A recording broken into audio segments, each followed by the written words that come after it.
So when you start a project, my suggestion to you is to create a folder where you can put the files for that project.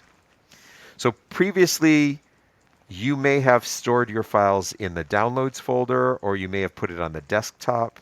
And to be honest with you, I have done the same thing. I do not always follow my own advice, but I should. And sometimes I rely on the recent files that are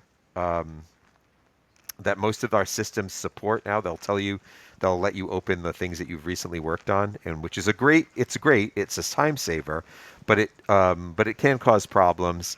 And I'm going to show you a way to be a little bit more organized with the work that you do. Okay, so let's say that I've already started my T-shirt project. In fact, I'm pretty much done with it, but I've stored it on the desktop, so I did the wrong thing. What I want to do is create a place for it where it can more permanently and easily be found. So I'm going to go into my documents folder, which is a good place to store documents. And I'm going to click on new, and I'm going to choose new folder. And it creates a new folder in my documents folder, and it gives me a chance to name it. So I'm going to name this folder graphic design or graphics engineering. The name of the class is graphic design, but graphics engineering works too. That's the former name of the class. And then I'm going to open that folder, and you can see it's empty, obviously. And I'm going to create a new folder for this project. So we're going to call this the T-shirt project. Okay.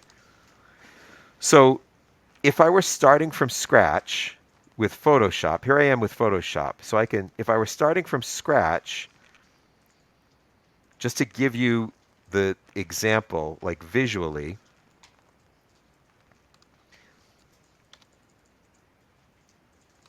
so 8 inches wide by 11. So just this is if I were starting from scratch. I would create this file, and then the first thing that I would do would be to save the file.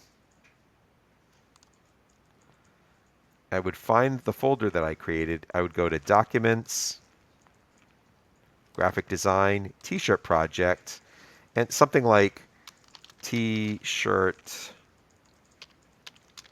first draft, and then something like either my name, Dr. Burke, or if I already knew what I was working on, maybe if it's a T-shirt for Paramore or something, I would put the name Paramore in there or whatever. Okay. So what did that accomplish? What it accomplished is that file is now saved in that folder. So whenever I save it, it's going to be there. Okay? So that's what you do when you start a project. Okay, I didn't do that. So what do you do if you haven't started a project like that? Well, you still make the folders, and then you just drag your file into that folder. All right, and now it's there.